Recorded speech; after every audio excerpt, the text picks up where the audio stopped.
hello everyone आज चाहिँ म हाम्रो धान काट्न भनेर मेसिन आउन लागेको छ सो त्यही भएर धान हेर्न आएको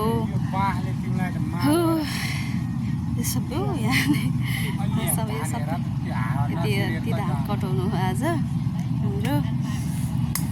यहाँ हाम्रो बिनाजु हैसिन्छ सायरालाई देखाइदिन्छ हामी सबैजना धान काट्ने हेरेर ट्र्याक्टर चाहिँ रेडी छ धान लानको लागि अब ठुलो मेसिन चाहिँ आउनै बाँकी छ त्यो ठुलो मेसिन त्यहाँ काटी भ्याएपछि बल्ल यता आउने हो यहाँ चाहिँ हामी सबैजना कुरेर बसिरहेको छौँ के बिनाजु बिनाजु यता हेर्छ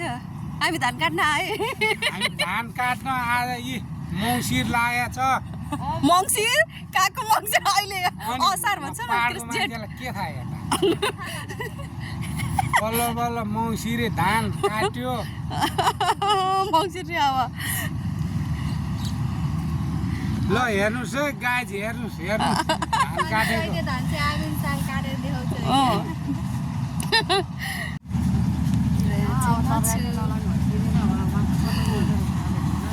त्यो मेसिन कहिले आउँछ अनि काट्ने फुलेर बसेको यस्तो गर्मी छ चितवनमा अहिले म धान काटेको पनि देखाउँछ है गाइस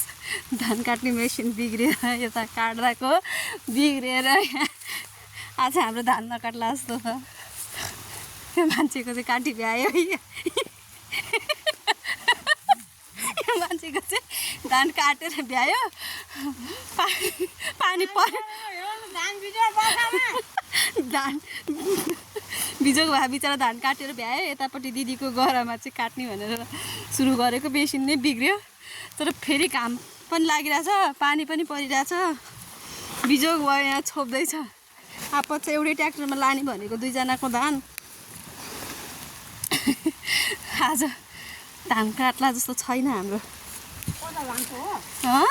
यता लाम्बा हाल्यो त जो अनि तान न उता नि तान न यहाँ त मजाले तल झरेको यस्तो बिजोग छ हाम्रो यो मेसिन अब कहिले बन्छ यो मेसिन ए मम्मी पानी पनि पर्न थाल्यो भाग पनि पर्यो अझ होला म कति हिलो रहेछ है अब त कतिखेर बन्छ त अब टाइम लाग्छ अझै ल आइ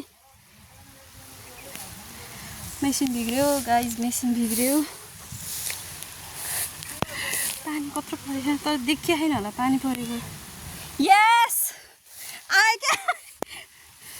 आन्टी यहाँ भिज्छ भनेर कति माया हो फेरि नसक्ने भएँ मैले बोला बोलै छ त्यही हो अपडेट चाहिँ गाइज अब चाहिँ आज धान काटेन मेसिन बिग्रियो नि त त्यही भएर धान काट्न पाएन सो म चाहिँ फेरि पसलै आइपुगेँ अब यो अब फेरि पसलमै बस्छु यति हो बाई